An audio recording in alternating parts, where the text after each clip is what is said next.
Hola a todos, es un gusto enorme encontrarnos en este día para compartir un tema tan inspirador e importante. Hemos recibido cientos de registros de personas de 24 países distintos. Ahí lo pueden estar viendo en el chat de dónde se están conectando la gente el día de hoy. Y si bien pensamos en este evento como a nivel regional latinoamericano, muchas personas de otros continentes se han sumado, lo que nos pone muy felices de poder compartirlo con todos.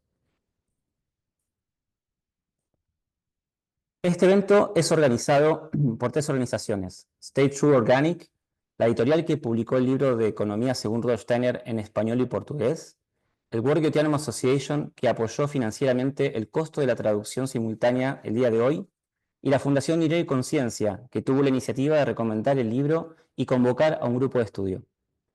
Por si no conocen estas organizaciones, les presento muy brevemente a las tres. Stay True Organic es una editorial activista orientada a soluciones centradas en la práctica de la vida social, agricultura biodinámica, alimentación saludable, economías locales, construcción natural, política y negocios socialmente responsables, proporcionando alternativas inspiradoras para un cambio. La Asociación Mundial Goetheanum es una red formada por empresas, instituciones, iniciativas e individuos. Con base en el Goetheanum, en Suiza, a esta red global la une la antroposofía y la voluntad de trabajar conjuntamente por el futuro de la humanidad y la Tierra. La Fundación Dinero y Conciencia busca crear una nueva economía basada en la dignidad humana a partir del uso consciente del dinero. A partir de cursos, talleres y charlas promueve un cambio en las personas y en las empresas. También lidera la creación y el desarrollo de la banca ética latinoamericana. En breve les voy a compartir tres links, uno de cada organización, para que puedan, si lo desean, adquirir más información de las mismas. Ahora sí, vamos a darle la bienvenida a Gary Lam y a Joan Meleo. Voy a hacer primero una breve introducción y después les abriré los micrófonos. Tenemos el honor y el agrado de contar con la presencia de uno de los autores del libro justamente que vamos a presentar el día de hoy, que es Gary Lam, quien nos va a dar una presentación de algunos aspectos fundamentales de los contenidos del libro. Gary Lam lleva 36 años trabajando en la asociación Hawthorne Valley, al norte del estado de Nueva York. Actualmente es director del Center of Social Research, Centro de Investigación Social. La asociación incluye una granja biodinámica con una instalación de procesamiento de productos lácteos, panadería, tienda al por menor, formación de apéndices agrícolas y un programa de agricultura apoyada por la comunidad, conocido como CSA en español. Además, la asociación cuenta con una escuela Waldorf, un programa de formación de maestros Waldorf, un programa de estudiantes para que visitan la granja y un centro de investigación sobre ecología del paisaje agrícola. En este sitio, Gary ha trabajado como gerente de la tienda minorista, subdirector de la granja y administrador de la escuela. Es recaudador de fondos, coordinador de administraciones y profesor de economía en el instituto. Sus actividades laborales actuales consisten en completar el segundo volumen del libro Un camino hacia la creación sagrada, un compendio de las perspectivas de Rudolf Steiner sobre tecnología, dar presentaciones y talleres sobre las ideas de trimembración que trajo Rudolf Steiner y analizar la cuestión racial en Estados Unidos a la luz de la antroposofía. Gary ha escrito y editado numerosos libros sobre la trimembración social, la pedagogía Waldorf y la tecnología. Su publicación más reciente es On the Wings of the World: Conversaciones y relaciones humanas, aspectos internos de la ley social fundamental y el organismo social trimembrado. Gary es miembro de la Sociedad Antroposófica y de la sección de Ciencias Sociales de la Escuela Superior de Ciencias Espirituales. Tenemos también con nosotros a Joan Meleo, quien ha sido impulsor de este encuentro de hoy. Seguramente ya lo conocen, pero voy a hacer una breve introducción también. Joan Meleo es presidente de la Fundación Dinero y Conciencia, banquero, conferenciante, escritor y consultor. Lidera el proceso de desarrollo de la banca ética latinoamericana. Con más de 40 años de experiencia en el sector de la banca, en el año 2015 renunció a su cargo directivo en Triodos Bank para promover la banca ética en Latinoamérica y dedicarse a la difusión sobre economía consciente, empresas sostenibles, antroposofía y educación. Este año también realizará su primer taller sobre cristología en México. Juan Botero, aquí a su servicio. Los acompañaré desde la moderación en este evento. Yo soy ex alumno Baldor, soy sociólogo y trabajo junto con Joan para la Fundación Dinero y Conciencia y además también coordino actividades del World Economy Association para Latinoamérica.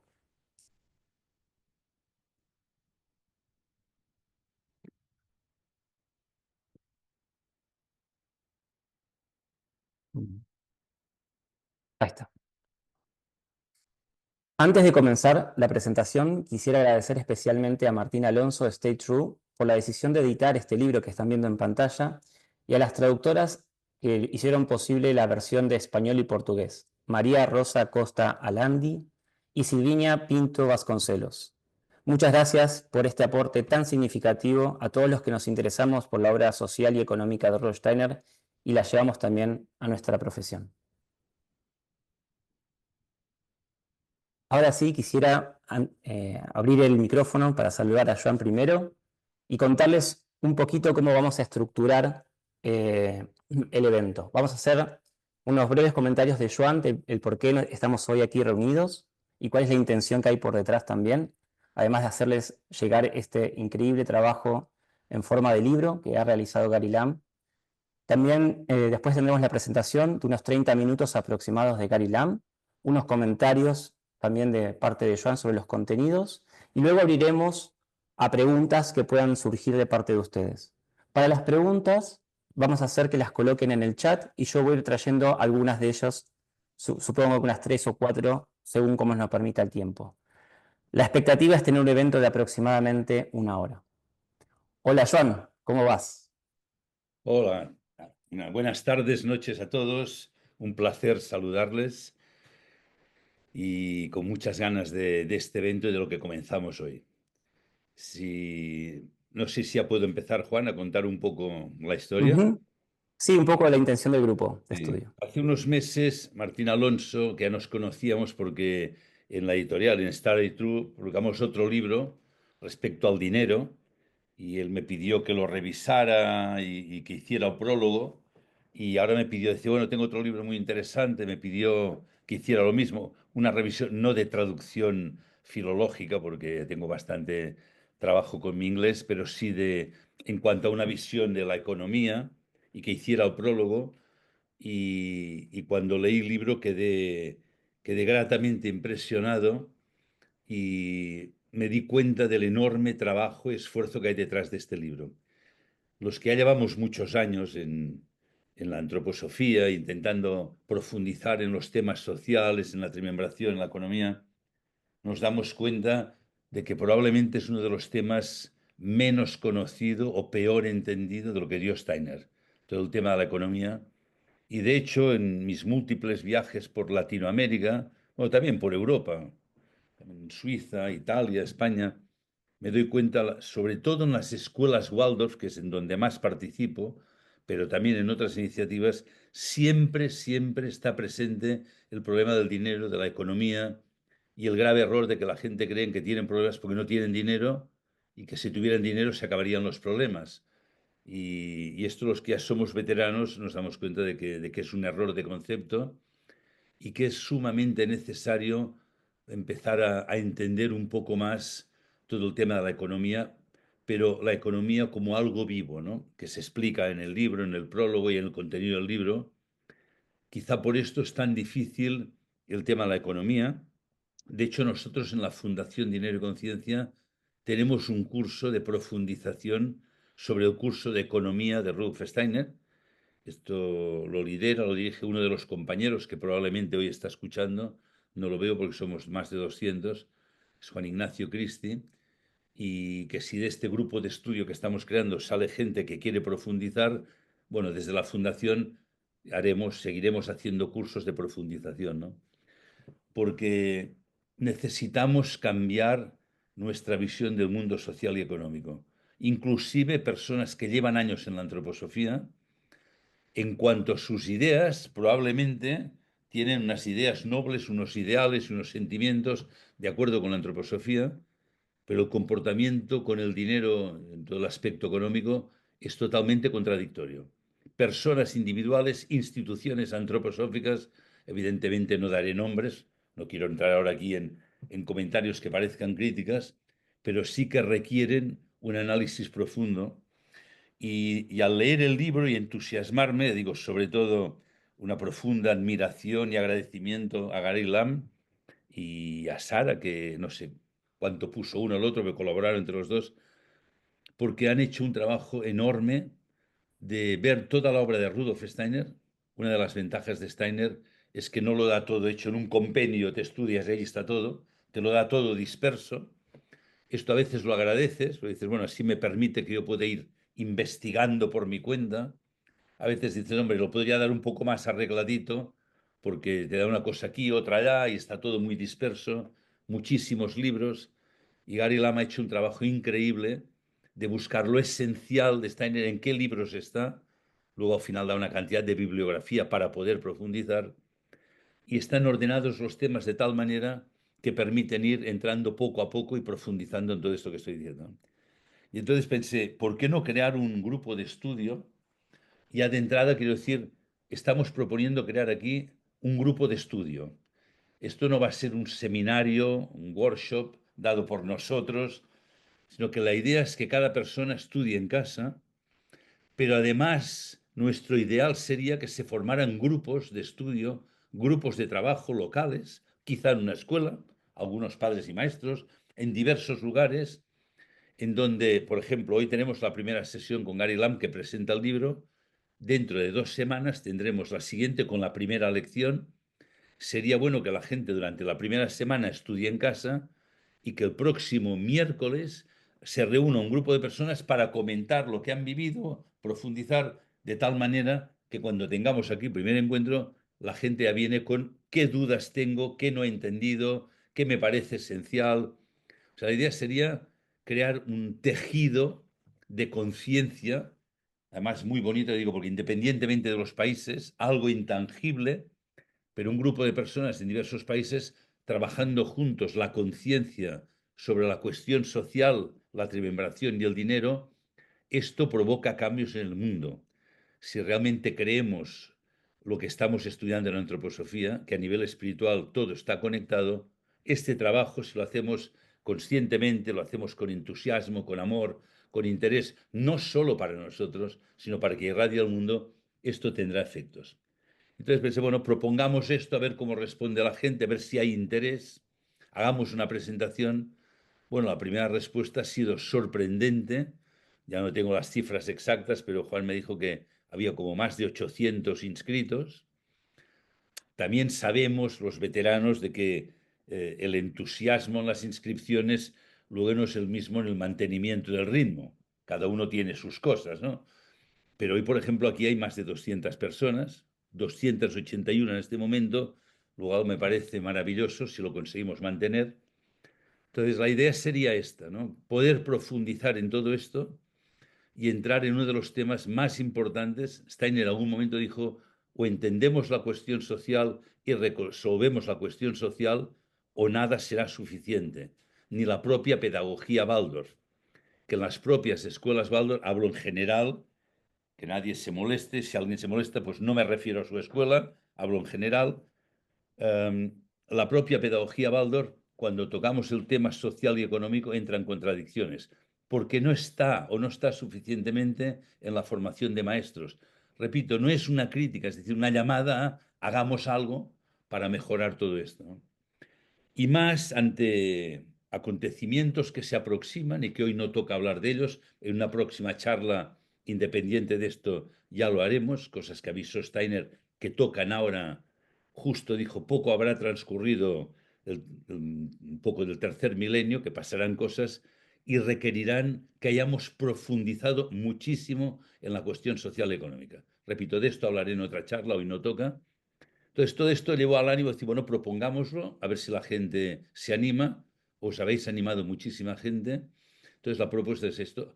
Trabajo individual en casa, a la semana siguiente intentar crear grupitos, igual 2, 3, 5, 10, 15 personas, no es tan importante el número como el coraje, la fortaleza de mantenerlo, y a la otra quincena, ya luego pondremos aquí las fechas, Juan ya irá avisando, poner en común cada uno lo que hemos hecho.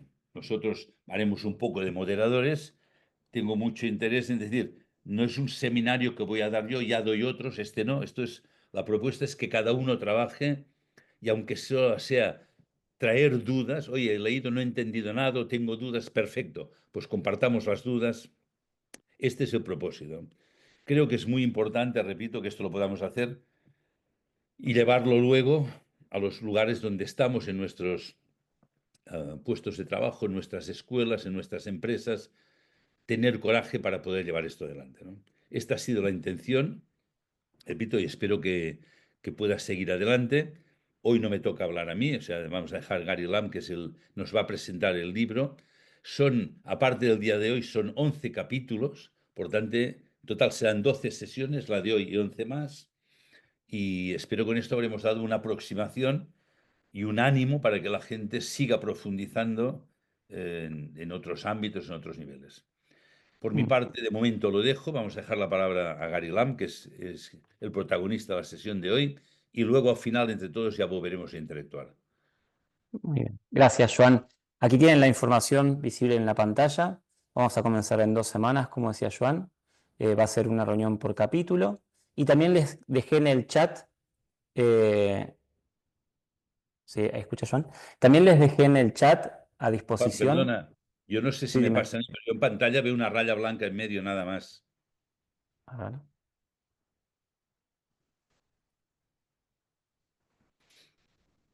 a ver un segundo.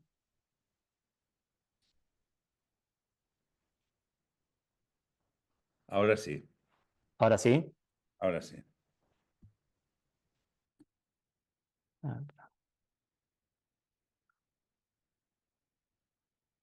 A ver, ahora sí está cargando. Ahora sí, Joan. Vale. Bueno, perdón por el desperfecto técnico. Aquí tienen la información del grupo de estudio que va a comenzar en 2 semanas, como decía Joan. Así que están todos bienvenidos. Vamos a enviar toda esta información después por mail, así que no se preocupen si no llegan a entender exactamente cómo hacen para sumarse. Ahora sí me gustaría pasar a la presentación de Gary. Hi, Gary. You have to unmute your phone. Gary, tienes que abrir tu... Eso. Bueno, muy bienvenido, Gary, a estar aquí con nosotros compartiendo algunos aspectos que tú consideraste esenciales para dar una primera aproximación al trabajo de este compendio. Así que anticipadamente te agradezco la predisposición a estar aquí con nosotros.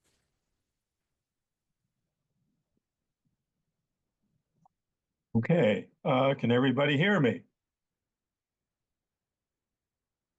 Sí, ¿va Okay, bien? yes, wonderful. Well, I thank you all for the opportunity to share many years' work on this book in particular.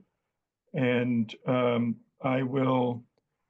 going to only bring 3 ideas or focus on 3 aspects of it. These aspects are not typically a part of traditional economic theory. But before I get into that, I want to put us in the context of where we are at in human evolution.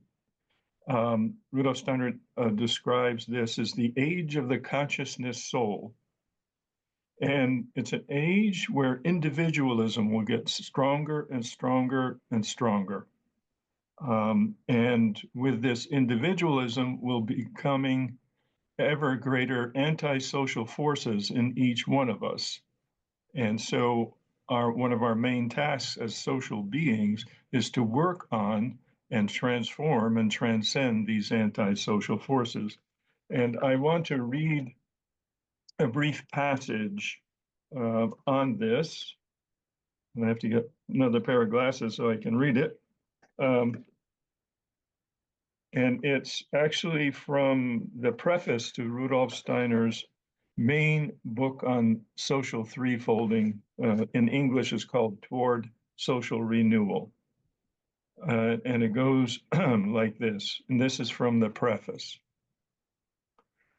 In modern times, human society has entered a phase in which social structures continually give rise to anti-social forces.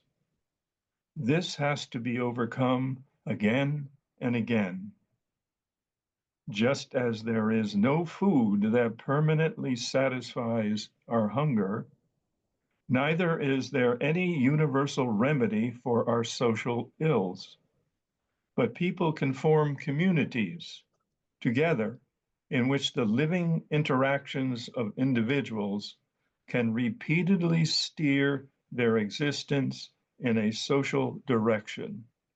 So, to develop socially informed, socially responsible organizations, Waldorf schools, farms, whatever, it's an ongoing process. And I will now just give you a little background. First of all, um, how this compendium came together. And Sarah Hearn and I, Sarah Mecca now, went through all of Steiner's books, lectures, and essays that from 1917 to 1922. He culminated in what's called the World Economy Lectures in 1922. But he did go to England and give a couple more lectures on the threefold social organism in 1922 also. But one has to go back to around 1904, 1905, 1906, when Rudolf Steiner was still connected with the Theosophical Society, and he introduced in the esoteric lessons what he called the fundamental social law. First to the esoteric school. Later, he wrote a three-part essay called in English, Anthroposophy and the Social Question. And so I will speak a bit about this fundamental social law in a moment. But first, I want to look at Steiner's ideas on a threefold social organism, and then look at the fundamental social law, and then look at his concepts of economic associations. So we're going to start with broad structural pictures, and then inner development, and then social relations. So outward arrangements, inner development, and interconnection, interpersonal relations with other people. So there's three aspects in any endeavor, I would say, in creating an anthroposophically based initiative. Let's go to the next slide on threefolding, please.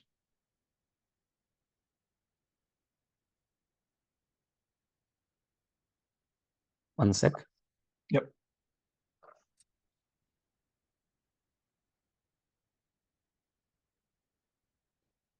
Is that okay?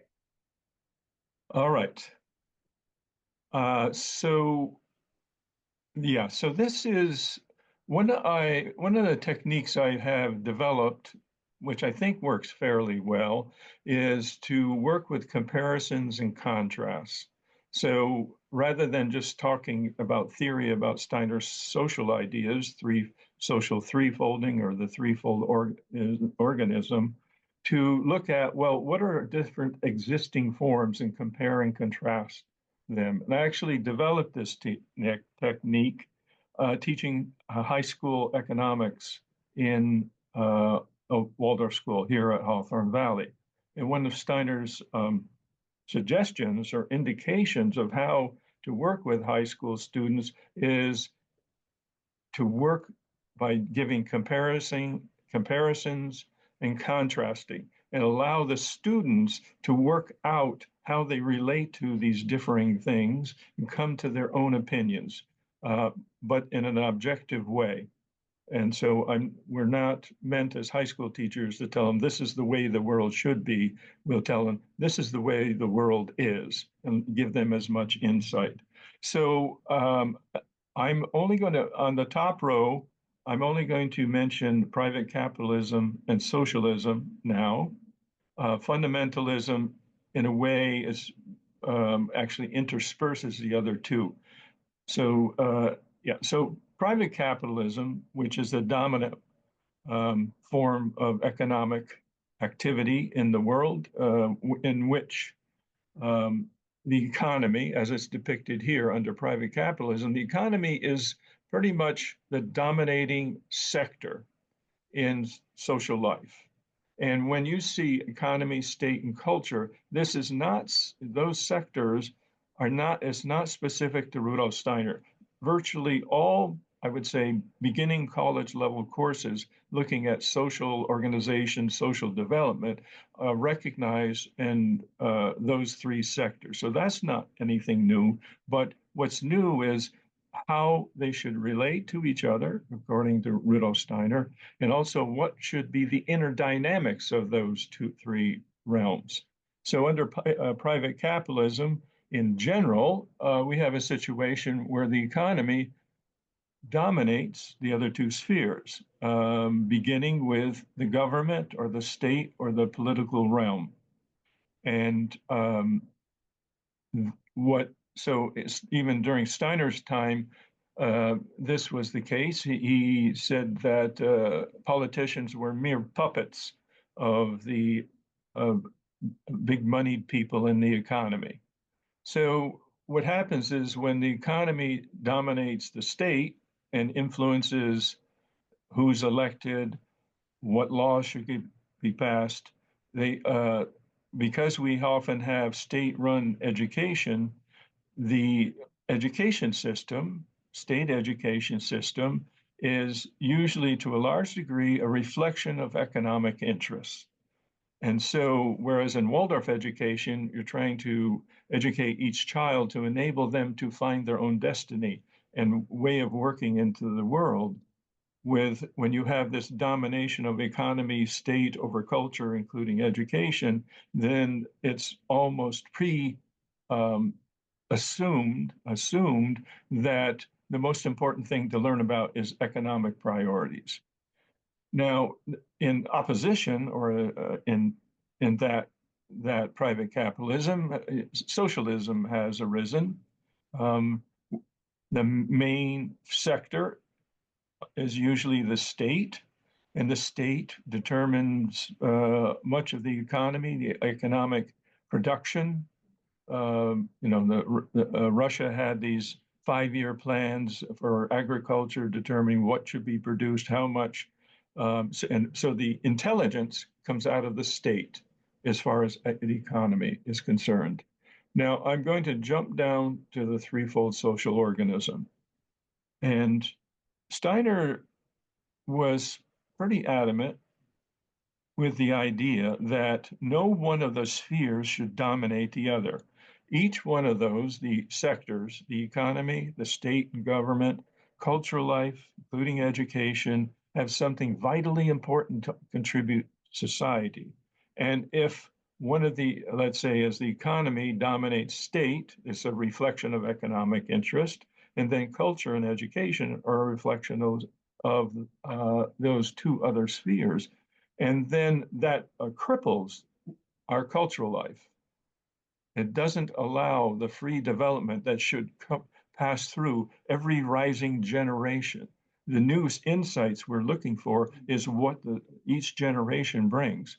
And if our educational system presumes that the priority is economic life, we're cutting off what the task that the children incarnating have taken up, what they want to do, and what their generation wants to bring about. Now, so each one of those sectors are equally important, and each one has its own unique purpose and jurisdiction and administration. So education, the state shouldn't be the administrator of culture. and education. Education should have its own administration.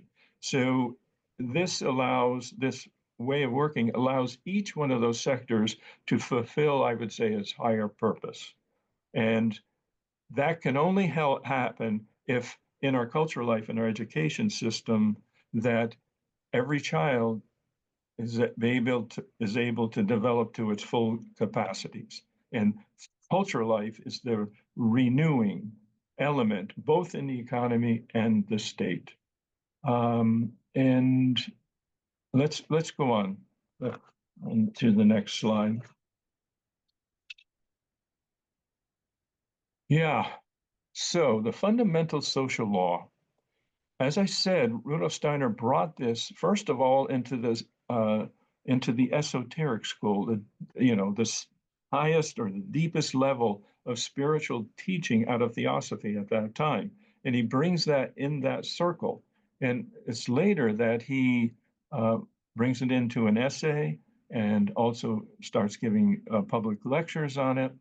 And it's really I would say, painful that in the end, last part of his essay on the fundamental social law, which he published in a magazine that he edited, that he said that he would continue in the next issue with this, working on this, and he never wrote about it again until it um, appeared within the context of threefolding.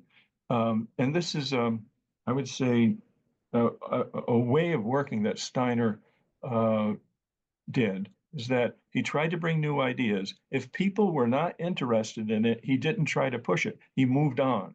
And so but when he came to the threefolding, there was this renewed interest, so he could reintroduce it in his economic realm. So the fundamental social law, as it says on the right there, is an ancient spiritual tenet. This law, this principle is thousands of years old. It was known in the great mystery centers, centuries ago. And now it's meant to be consciously taken up in our economic realm. And I will read what's here. And this is a paraphrasing of several um, translations that Rudolf Steiner gave. The prosperity and well-being of a community or society will be the greater the more the economic production and services are performed for others based on interest and care for other people. Altruism, and I'll come back to that in a moment. In contrast, the more that work is based on self-interest and egotism, the more that poverty, want, and suffering will occur somewhere at some point in time on the earth. So what we have here is actually the opposite of private capitalism and the concept of the free market, where it's posited that the more you work out of self-interest, the more productive people will be and the greater amount of wealth will be in society. So this is the complete opposite of that, I'd say, underpinning of our typical market economy at this point.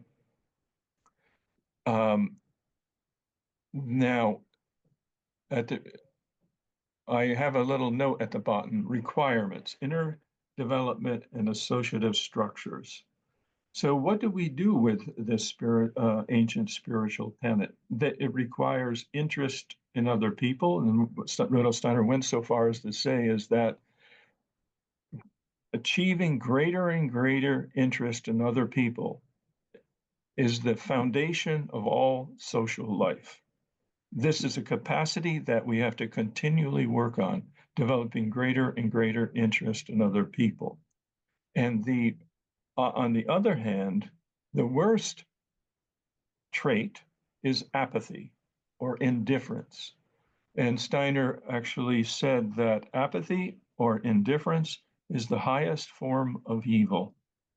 So in a way, you could say living by the spiritual tenet is a way to counter, I would say, the dark forces and bring into prosperity and health and wealth to the greatest number of people.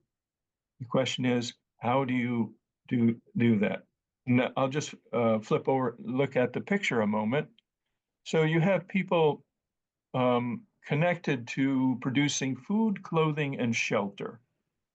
And in general, I'm of the opinion that if we want to work with Steiner's threefold ideas and economic ideas and adhere to the fundamental social law, probably the best places to start is food, clothing, and shelter in those economic realms. And so you have at the top, you have a baker making food, and you have a little lunch box and a loaf of bread behind the mason, the brick builder who's building housing structure, work environments, and then someone who's making clothes.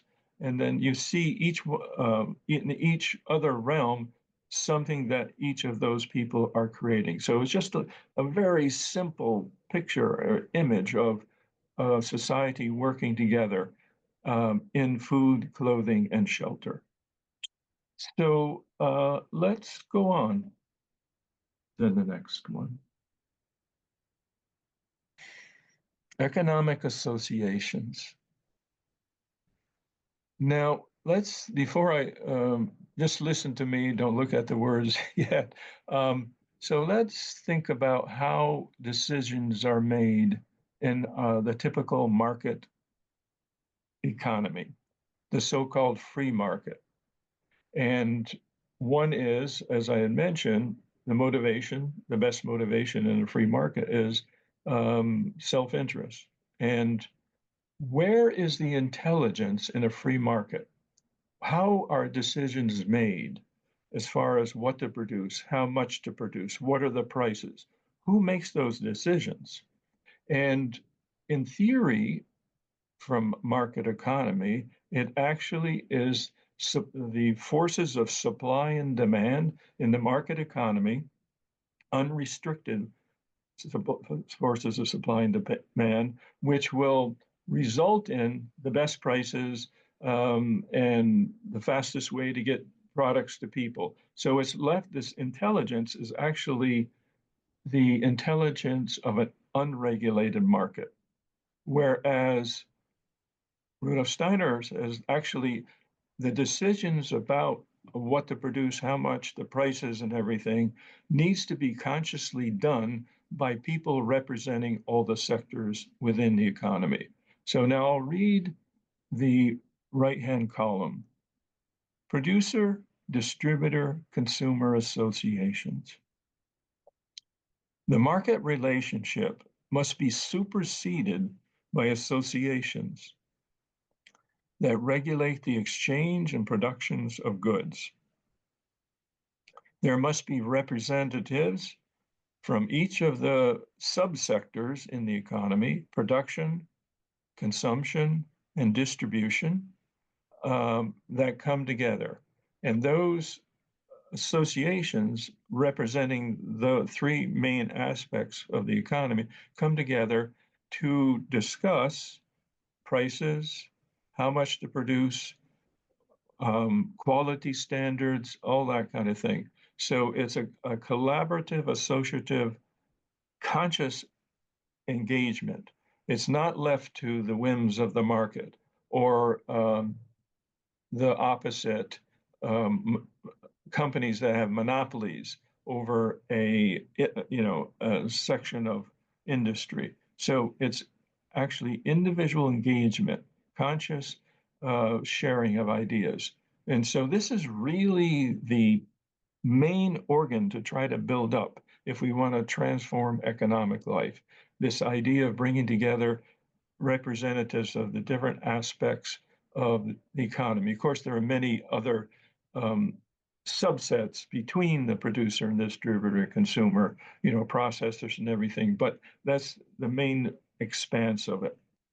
Now, the question is, how do those decisions get made? So let's go over to the picture. Very simple picture. So lower left, you have looks like apples, harvesting apples. So you have production, um, agricultural production. And then in the top image, we have a marketplace where the products from the economy are dis, uh, sold and consumers come to purchase them. And then we have the family together eating the products that they might have gotten from the distribution, the farm stand, which in turn got it from a farmer. Now, what's the connect? So then we have this little table in the middle with three different people. And this is really the heart and soul of the whole economy. It's, let's say, the person on the right is a representative of the consumers, the people who consume the food. The person up top center is a representative of the distribution system. And the person on the left is a representative of the production, and in this case, farming and agriculture. So what you have are the situation. So those representatives come together of each of those different three realms, and they talk over. Let's just say it's a local regional thing, and you're discussing vegetables, right? So the farmer at the table, and it could be not just one farmer or not just one distributor, and not just one, it could be a collection of people would say, okay, like probably start with the consumer, like the consumer would say, okay, this is the kind of vegetables we want this year. This is how much, these are the quality standards. Um, and so a discussion begins. And let's say the producer and the farmer on the left side says, well, okay, that sounds good, but the price that you want to pay isn't going to cover my cost. If you want that quantity, that quality at these times. Um, and so then there's the distributor in the middle trying to help negotiate these things. So what it is that there's a conscious conversation of how to attain the pricing, what to produce, and how to produce. And this is a very simple form, but it can be drawn out into a much larger aspect in all sectors. So producer, consumer, distributor. And a couple examples, I think what we call up here, the community supported agriculture movement, or CSA, I would say, is a beginning of this associative principle in the agricultural realm. Also, I think I would consider the fair trade movement also working in this way. I used to teach, as I mentioned, teach high school economics, and I would take the class on trips. And one of the places that I took them was to the Boston area, to this organization called Equal Exchange. And Equal Exchange is mainly was at that time mainly a processor and distributor of coffee. And the organizers of that Equal Exchange originally were managers of food co-ops. And they, at a certain point, they felt a bit guilty of what they were doing in the food co-op because they were mainly concerned, it was a consumer co-op, so they were mainly concerned what consumers wanted and needed and what prices they wanted to pay. And they felt, well, we really have to, if we want to have a social economy, we have to expand our consciousness just beyond ourselves as consumers. So they started Equal Exchange, and they thought, well, what's one product a lot of people in the United States want? And that's coffee. All right. So what they set up was a fair trade system where they worked with cooperatives down in Central and South America and determined, okay, and ask them what kind of income do you need for what you're doing? So so they got their perspective, and then they went back to their company up in Boston and went to co-op and said, well, how much you're willing to pay? The farmers down in South America, Central America say this is what they need. And then another thing is they became a distributor. Um, and so they were a distribution system. So they consciously worked, bringing conscious conversations between those three sectors. Um, and one of the things they did, for instance, is that they paid for some of the farmers down in Central America to come up to the United States and go around to the cooperatives, food cooperatives, and share their stories. And then also consumers going down Central America and seeing some of their co-ops. I've lost my picture. Has anybody else lost it? Yes. So you want me to put it again? Yeah, please. Yeah. I'm almost done.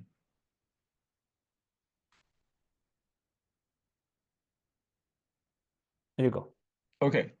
All right, anyway, so that was an example that I was able to, take my high school students and show them this company that was really concerned about all three aspects: the producers, the distributors, and the consumers. So there is this, I would say, a very good aspect that one can show young people. Now, okay, so in the on the right where the text is, um, the market relationship of the common economic economy must be superseded by associations that regulate the exchange and production of goods. No longer the free market and supply and demand, and on the one hand, and then monopolies determining all of that. There must be representation from those three sectors, collaboration, decisions, and one other aspect, then just adding on at the end here, is that in all of this, land, labor, and capital should no longer be treated as commodities. That's kind of an underlying element in all these economic associations. We have to decommodify land. Land should not be bought and sold, for a profit. Labor shouldn't be treated as a commodity, and capital, money, shouldn't be treated as a commodity being bought and sold. So that's another aspect in addition to this associative economics. So that's just a hint of the direction that Rudolf Steiner went in his economic treatises, lectures. And so maybe I'll just end there and just see what kind of questions arise. Thank you so much, Gary, for this presentation and introduction to the book.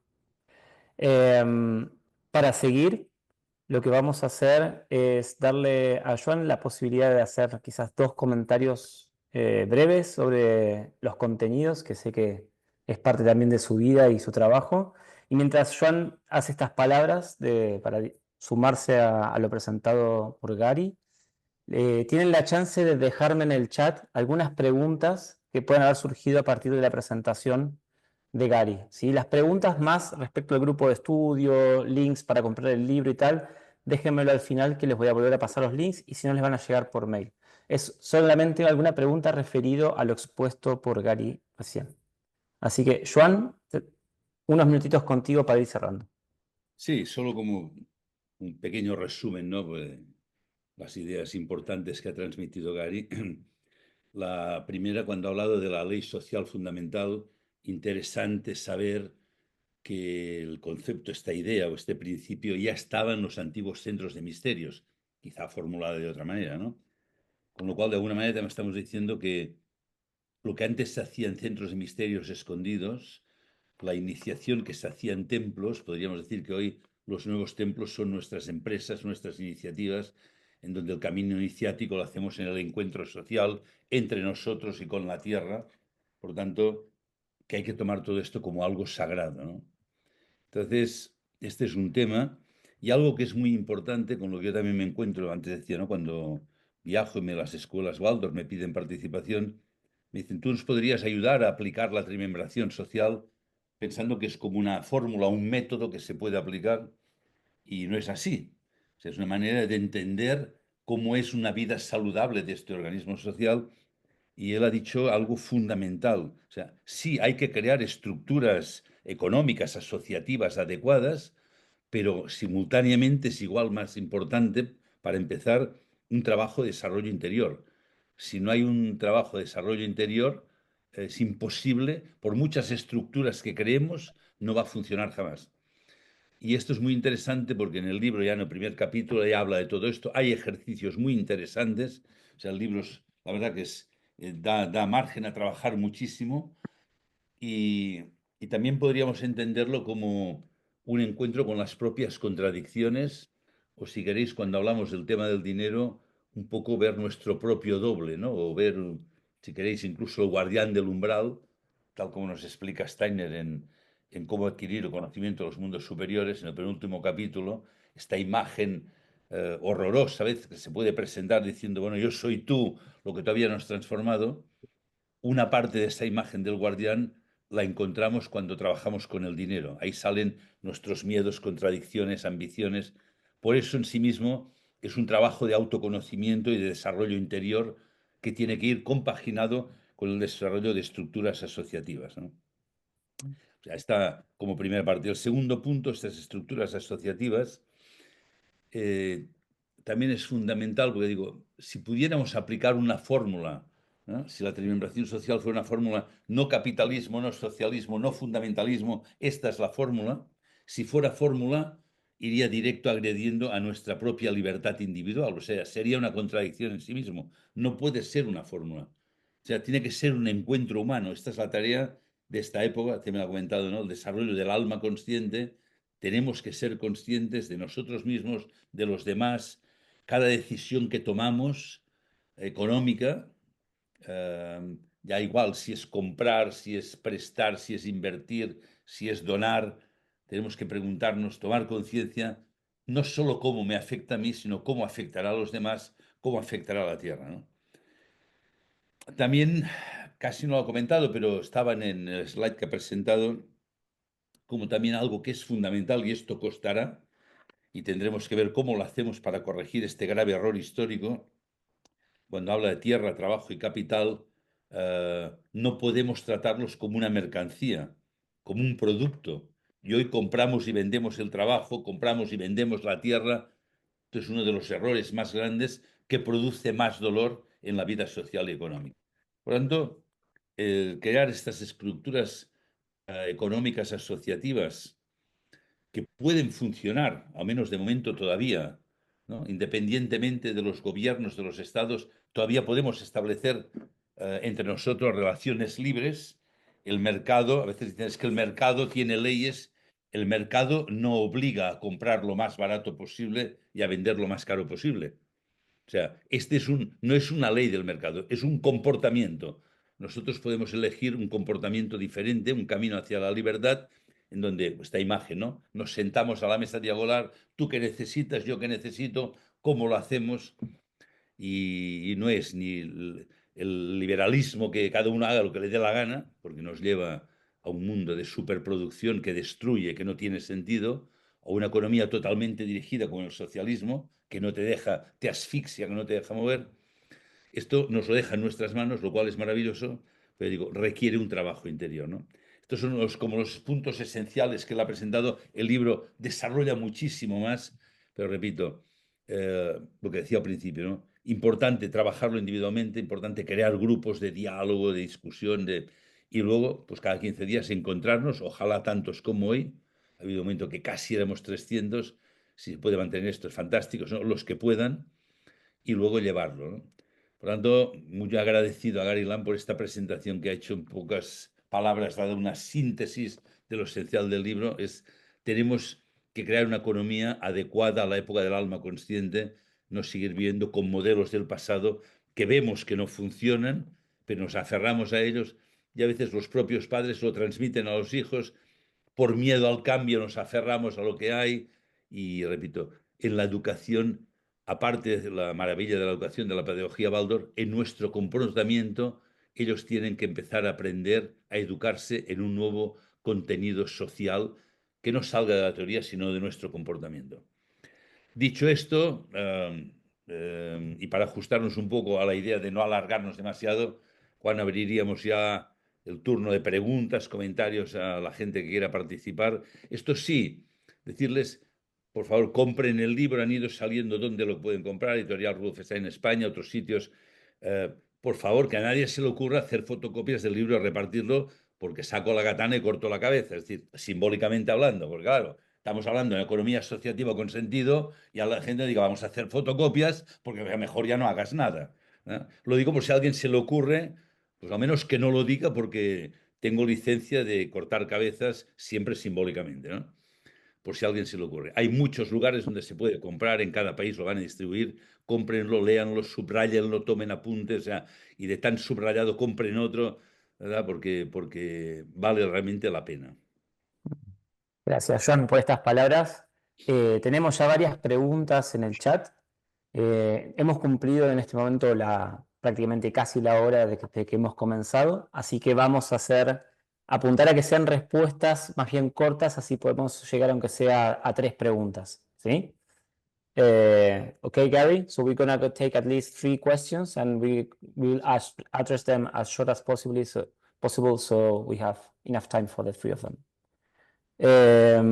Comenzamos con la primera, de Agustín Jiménez, que nos pregunta si pudieras profundizar un poco más sobre la idea de que, de que la tierra, el trabajo y el capital deje de ser un commodity. Si pudieras agregar algunas palabras más. Antes de que respondas, Gary, voy a aprovechar también para comentarles que he vuelto a colocar en el chat todos los links para poder comprar el libro si estás en Argentina, si estás en Estados Unidos, si lo quieres en Kindle, si estás en el resto de Latinoamérica, si estás en Brasil, estás en Europa. Así que por favor solamente vayan al chat y busquen los distintos links. Seguramente van a encontrar el que se ajuste mejor a ustedes. Ahora sí, Gary, all yours. Yes. Well, decommodifying land. There is what's called the Community Land Trust movement in the United States, and it was started in part by Bob Swan, decades ago. He studied Rudolf Steiner's World Economy lectures, and he and an African American fellow in the South decided to create a community land trust, pull it out of circulation, and have let's say, a local board of trustees to oversee the use. And it was meant to provide affordable land for Black people in the South of the United States to be able to take up farming. And so that little project, I would say little in size, but huge in the world, has expanded to thousands of land trusts all over the United States. So that is a significant movement. So that's something there. And remind me of the other aspects, if I have time, of the question. Yeah, for sure. He mentioned land, labor, and capital. Labor. Well, one of Steiner's indications is that you shouldn't pay people for their work in the sense that paid labor. And one idea he suggests is that, and this was taken up at the Waldorf School here, is let's say you have a Waldorf School teacher coming to teach in September, new school year. You don't pay them at the end of September. You pay them before September. You pay them in advance to free them up to be able to do their work. So that's a concept. Like, how do you liberate? That's the idea. How do you liberate, free someone up to do what they want to do in service to society? So this, I would say, it's a a pay forward concept applied to wages or labor. Thank you, Gary. Should I go for the next? Yeah, go ahead. Yeah, next. Hay dos personas que tienen la misma pregunta y según las reacciones son varios más. Y la pregunta es si puedes darnos ejemplos adicionales de un esquema de diálogo exitoso entre productores, distribuidores, mercado, consumidores y que haya llevado ese ideal económico. So, more concrete examples about this finding the true price among associations of consumers and distributors. I cannot. And why did I say that? I would say what's happened is when you brought these dialogues together. Well, I gave the community-supported agriculture, fair trade. Those are the two examples that I know of that really haven't fulfilled their destiny, I would say, in relation to this ideal but I feel that it could happen. I think a new impulse could come into the community-supported agriculture movement, particularly from the consumer side. And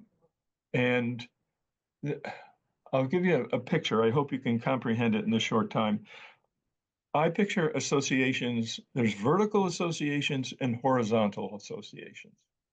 Horizontal associations would be producer, distributor, consumer, cross section. A vertical association would be, let's say, farmers associating together in their own sector, right? So you have vertical farmers together, and then maybe consumers. And I feel the weak point is actually from the consumer side.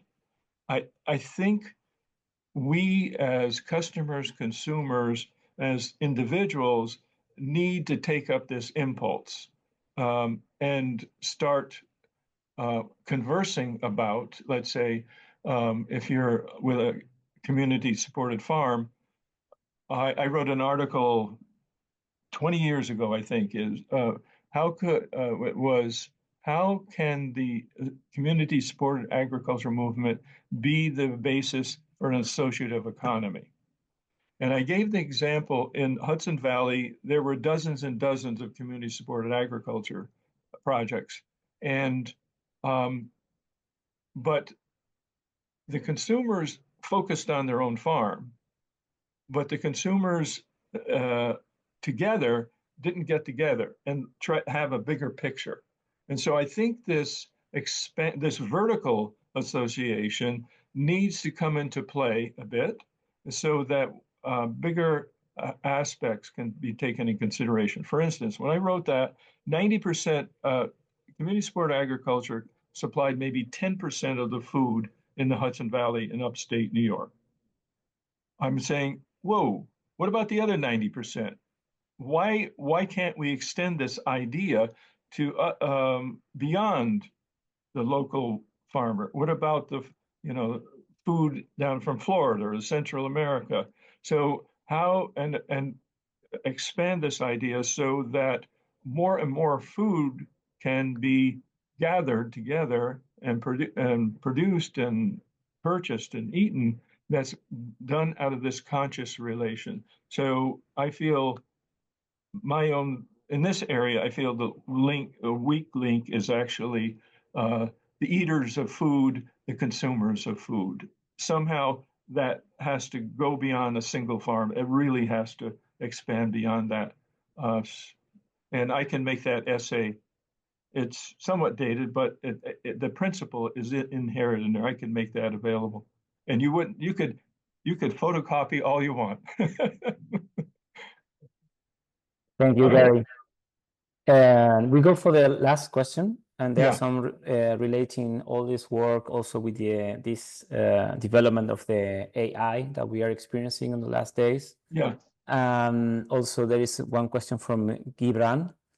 Gibran that is in English, so we'll just read it from the chat.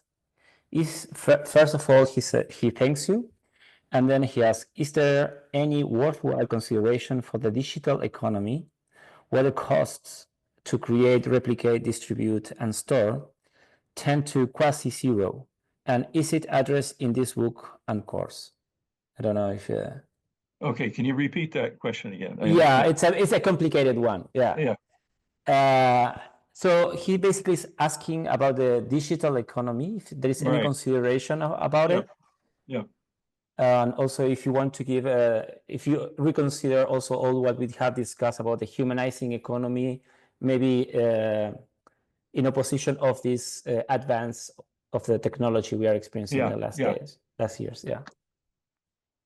Yeah, I've been approached by that, and some young fellows who are much more savvy in technology and artificial intelligence than I am, and I think I've invited people to give me an idea of how to do it. I am not very savvy in the technology world, so that creative idea is not going to come out of me, but I could help analyze it. And I haven't had anyone introduce what I consider a viable aspect. The other thing is, and this is a bit of a pun, I think you have to work from the ground up.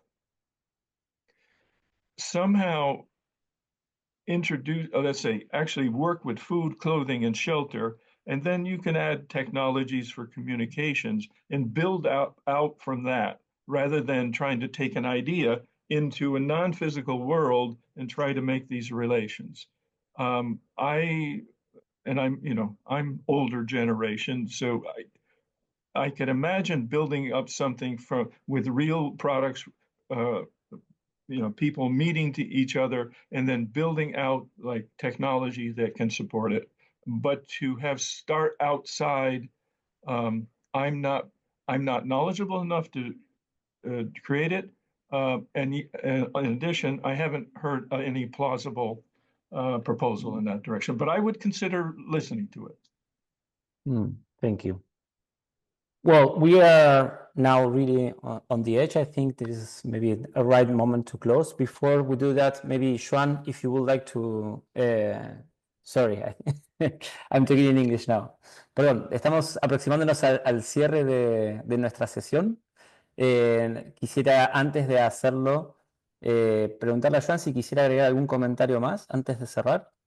No, muy breve. Yo creo que hemos dicho todo lo que teníamos que decir y tenemos que ajustarnos al tiempo. La sesión de hoy, si lo he entendido bien, queda grabada. Vamos a enviarlo a todas las personas que se apuntaron para que animen a otros a que formen parte de esto, ¿no? Yo creo que es bueno difundirlo y nada, animar a que nos encontremos ya dentro de 15 días con el trabajo sobre la primera lección, en donde precisamente lo que él ha anunciado, ¿no? Estas fuerzas sociales y antisociales que no parecen, son contradictorias, cómo lo debemos manejar, ¿no? O sea, muy animado a que nos encontremos en 15 días y que ayudemos a difundir esto porque tenemos que trabajar para un cambio social. Gracias a Gary Lam y gracias a todos por estar presentes hoy aquí. Gracias. Gracias también a ti, Joan, a Gary, a Martín Alonso, a Alejo, el traductor, que está hace ya una hora traduciendo sin parar. Muchas gracias. Como decía Joan, y les dije también anteriormente, no se preocupen si les faltó algún link o tienen dudas, le va a llegar toda la información por mail. Si no se registraron, envíenme un correo a juanfbotero@gmail.com y les mando el link para que les pueda llegar también. También les vamos a estar trayendo más información del grupo de estudio, y para alguien que esté vinculado a alguna empresa o organización que le interese asociarse a otras organizaciones que están compartiendo sus experiencias en este camino hacia una economía steineriana, como lo menciona Gary, también están bienvenidos a escribirme y sumarse a esta red del World Economy Association. Así que eso es todo por hoy, y muchas gracias por estar aquí presente y compartiendo. Voy a abrir la posibilidad de que abran los micrófonos, así pueden despedirse de Joan y de Gary con sus propias voces.